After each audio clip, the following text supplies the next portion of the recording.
बिस्मिल्लाहिर्रहमानिर्रहीम। अस्सलाम वालेकुम। आप देख रहे हैं मास्टर असील्स फेसबुक पेज और यूट्यूब चैनल। आज मैं आपके साथ इंतहाई अहम इंजेक्शंस शेयर करने वाला हूं जो आप अपने असील मुर्गों में मुख्तलिफ मसाइल और बीमारियों की रोकथाम के लिए इस्तेमाल करते हैं।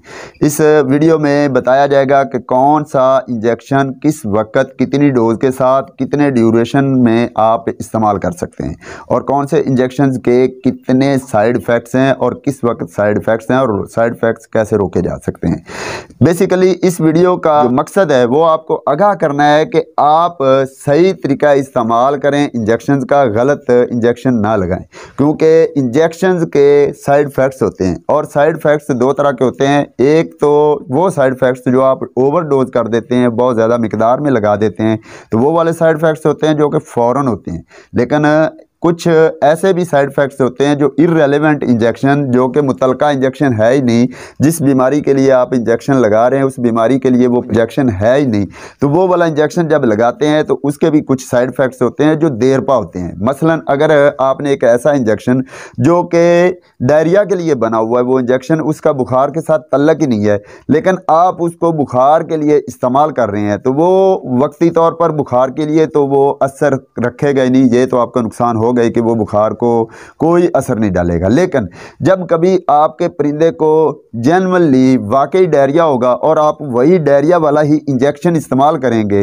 तो वो डायरिया के लिए भी इनफेक्टिव हो जाएगा, क्योंकि उसका आप गलत इस्तेमाल पहले कर चुके हैं जब डायरिया था ही नहीं। होता क्या है कि जब आप गलत इंजेक्शन लगाते हैं तो उस इंजेक्शन के खिलाफ फ़ौरन बॉडी के अंदर एंटीबॉडीज़ पैदा हो जाती हैं, जो एंटीबॉडीज़ उस इंजेक्शन को डिसफंक्शन करने में किरदार अदा करती हैं। तो जब आप गलत इंजेक्शन लगाते हैं तो वो एंटीबॉडीज़ पैदा हो चुकी होती हैं, जब वो उसका सही टाइम होता है, सही बीमारी के लिए भी उसको इस्तेमाल करते हैं, तो वो फ़ौरन जो एंटीबॉडीज़ हैं वो इस इंजेक्शन को डिसफंक्शन कर देते हैं और आप कहते हैं कि मैंने इस इंजेक्शन को फ़लाँ बीमारी के लिए इस्तेमाल किया लेकिन इसका फ़ायदा नहीं हुआ, हालांकि वो उसी बीमारी के लिए है। तो वजह सिर्फ यही कि उसका पहले आपने गलत इस्तेमाल किया हुआ है, उसके खिलाफ एंटीबॉडीज़ पैदा हो चुकी हैं। अब सवाल ये भी पैदा होता है कि जब इस बीमारी के लिए सही इंजेक्शन लगाते हैं तो तब एंटीबॉडीज़ पैदा क्यों नहीं होती? वजह यह है कि तब एंटीबॉडीज़ ख़त्म हो चुकी थी, इसीलिए तो बीमारी आई होती है।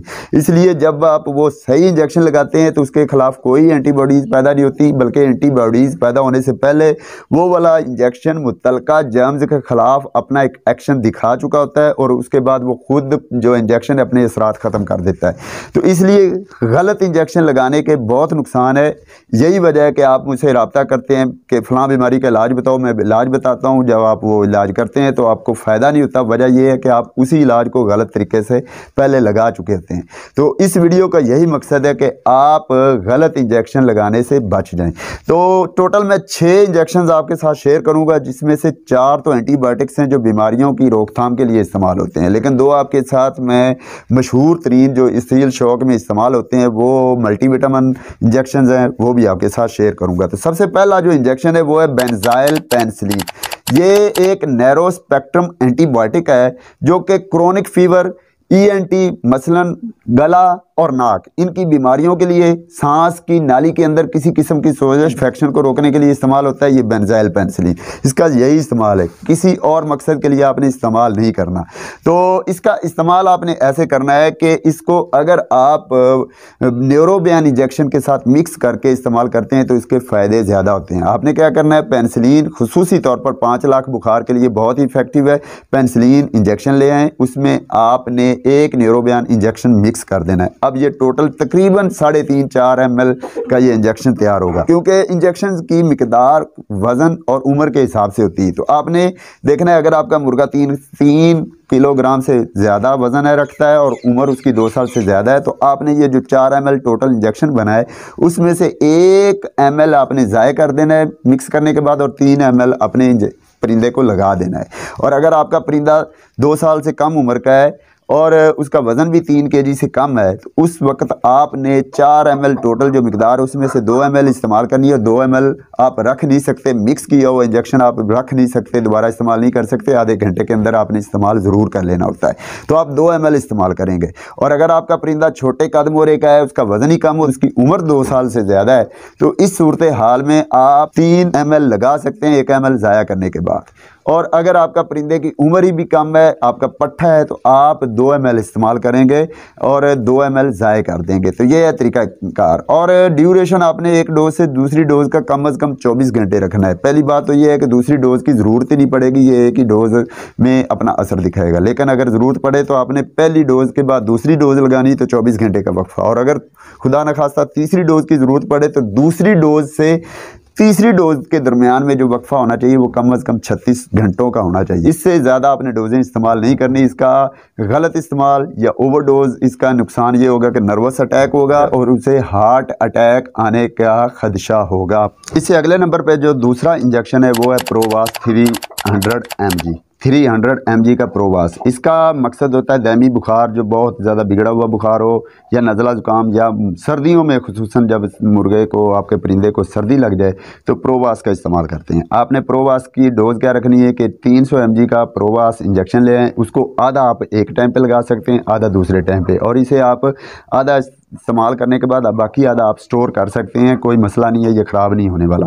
तो आप इसकी टोटल डोजें ज़्यादा से ज़्यादा 6 रखेंगे, मतलब 3 इंजेक्शन आप लगाएंगे 3 दिनों में। एक इंजेक्शन रोज़ाना आपने लगाना है, सुबह आधा और आधा शाम। ये मैक्सिमम डोज़ है अगर ज़रूरत पड़े तो। लेकिन ये एक ही इंजेक्शन में इसका बुखार आपके परिंदे का या ये मसाइल इंशाल्लाह क्लियर हो जाएंगे।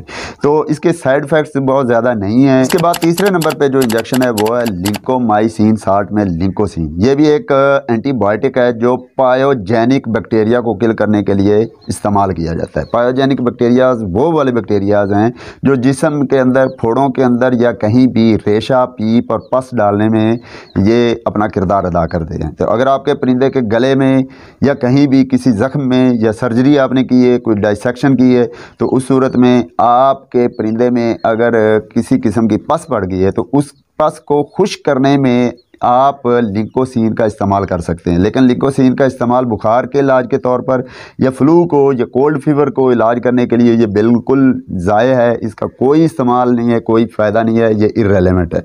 तो आप जोड़ों में पीप पड़ जाए, आँखों में रेशा पड़ जाए, गले में, या आपके परिंदे के फोड़े, फिंसी या किसी किस्म की और कहीं पीप आ गई है तो उसको खुश करने में आप लिंकोसिन का इस्तेमाल कर सकते हैं। अगर आपका बड़ा परिंदा है तो पूरा एक इंजेक्शन भी लगाया जा सकता है। लेकिन अगर आपका परिंदा 3 kg से कम है तो उस सूरत में आप एक इंजेक्शन के 2 हिस्से करके 12 घंटे के वक्फे से आप लगा सकते हैं, और टोटल आप ज़्यादा से ज़्यादा 2 इंजेक्शन लगाएँ, इससे ज़्यादा इंजेक्शन नहीं लगाएंगे। उसके बाद जी अगला जो इंजेक्शन है वो है सेफ्ट्राइऑक्सोन साल्ट में है, ऑक्सीडल नाम का एक इंजेक्शन है। ये इस तरह के और ब्रांड्स में भी आपको मिल जाते हैं। ये एक ब्रॉड स्पेक्ट्रम एंटीबायोटिक है जो कि इकोलाई, निज़ाम इन्हज़ाम में प्रॉब्लम आ जाए, इकोलाई, नमूनिया, सांस में रुकावट, रेशा, जहरबाद, बुखार वगैरह के रोकने के लिए इस्तेमाल होता है। तो ये सेफ्ट्राइऑक्सोन अगर परिंदा सर्दियों में खुसूसन जब खरखर गले में आती है, उसे लंग्स और फेफड़ों का प्रॉब्लम आने लगता है, तो उस सूरत में आप सेफ्ट्राइऑक्सोन या ऑक्सीडल का इस्तेमाल कर सकते हैं। आपने क्या करना है कि ऑक्सीडल 250 mg वो वाला आप एक इंजेक्शन ले आएँ, उसको आपने टोटल 3 हिस्से कर लेना है। किसी भी अलग जार के अंदर, छोटे छोटे जार जो खाली इंजेक्शन वाले मिलते हैं, उसमें आपने 3 हिस्से पाउडर अलग-अलग कर लेना है। एक हिस्से को आपने मिक्स करके आप अपने परिंदे को इंजेक्ट कर सकते हैं। एक हिस्से को मिक्स करें, मतलब 250 mg वाले के टोटल पाउडर के 3 हिस्से करें। एक हिस्से में आपने पानी वो मिक्स करके उसकी डोज बनानी है। वो अपने परिंदे को, मैच्योर परिंदा है, बड़ा परिंदा है, उसको आप लगा सकते हैं। अगर छोटा परिंदा है आपका, अभी पट्ठा है, तो उसको आप उसका भी आधा हिस्सा आप लगाएंगे। अगर आपने मिक्स कर दिया तो उसके बाद आपने आधे घंटे में इस्तेमाल ज़रूर करना है। इसलिए खुश्क पाउडर बाकी आप प्रिजर्व कर सकते हैं। ये ओवरडोज का नुकसान क्या होता है, सोकड़ा हो जाता है आपके परिंदों में, या निज़ाम डिस्टर्ब हो जाता है। उसके बाद जी अगला इंजेक्शन जो है वो न्यूरोबियान। ये बी कम्प्लेक्स है। परिंदों को विटामिन बी की कमी अगर हो जाए तो उस सूरत में ये इंजेक्शन लगाया जाता है, या आप परिंदे की तैयारी में भी ये इंजेक्शन लगा लेते हैं। इसका मकसद क्या होता है, नर्वस सिस्टम को स्ट्रॉन्ग करना, जिस्मानी कमज़ोरी को स्ट्रॉन्ग करना, मसल्स को स्ट्रॉन्ग करना। और अगर आपका परिंदा चलते हुए लड़खड़ाता है, तवाज़न बरकरार नहीं रखता है, एक साइड पर गिरता है या पीछे को गिरता है, तो उसकी ये कमज़ोरी को दूर करने के लिए भी न्यूरोबियान का इंजेक्शन लगाया जाता है। ये कुव्वत मुदाफ़त में इजाफा करने के लिए भी इस्तेमाल होता है। इसकी ओवरडोज अगर की जाए तो ये जिगर पे अटैक करता है, परिंदे को गर्मी कर देता है और आपका परिंदा एक्सपायर भी हो सकता है अगर आप बहुत ज़्यादा इसका इस्तेमाल करते हैं। तो इसकी आपने डोज़ क्या रखनी है, आप अपने बड़े परिंदे को जिसका वज़न 3 kg है, उम्र 2 साल है, उसको आप पूरा इंजेक्शन लगा सकते हैं। लेकिन अगर एक दफ़ा पूरा इंजेक्शन लगा लिया तो अगला एक हफ़्ता आपने इंजेक्शन नहीं लगाना। लेकिन अगर आप अपने इंजेक्शन के 3 हिस्से कर लेते हैं, 3 ml का इंजेक्शन है, 1 ml रोज़ाना की बुनियाद पे आप अपने परिंदे को लगाते हैं तो 2 इंजेक्शन 6 दिनों में आप लगा सकते हैं। तो उसके बाद जी उससे अगला जो इंजेक्शन है वो है मैकोबालमिन साल्ट में मेथी कुबाल। ये भी असील में इस्तेमाल होता है, असील शौक के अंदर, खुसूसन गेम के लिए। इसका मकसद क्या होता है, ये भी नर्वस सिस्टम को स्ट्रॉन्ग करता है, रेड ब्लड सेल्स की प्रोडक्शन करता है, DNA को स्ट्रॉन्ग करता है, जिस्म के अंदर जो सेल्स होते हैं, सेल्स के अंदर जो DNA होते हैं उसको स्ट्रॉन्ग करता है, मजबूत बनाता है, पैदा करता है। उसके अलावा सेल मेटाबॉलिज्म की बेहतरी करता है। तो आप ये पट्ठों को नहीं लगाएंगे, बड़े परिंदों को लगाएंगे, छोटी उम्र के परिंदों को आप नहीं लगाएंगे। बड़ा परिंदा आपका फुल मैच्योर परिंदा है तो उसको आपने आधा ml एक दिन, दूसरे दिन फिर आधा ml, फिर तीसरे दिन लगातार आप 4 डोजें लगा सकते हैं, मतलब 2 इंजेक्शन लगातार आप लगा सकते हैं आधा आधा करके। इससे ज़्यादा आपने नहीं लगाना। तो ओवरडोज करने से इससे भी जिगर पे असरात होते हैं, नर्वस सिस्टम पे असरात हो सकते हैं, आपके परिंदे को गर्मी हो सकती है, आपका परिंदे का हाजमा ख़राब हो सकता है। तो इसकी भी ओवरडोज आपने नहीं करनी। तो ये टोटल 6 इंजेक्शन थे। उम्मीद करता हूँ आपको तमाम इंजेक्शन के इस्तेमाल और इसके फ़ायदे नुकसान सब समझ आ गया होगा।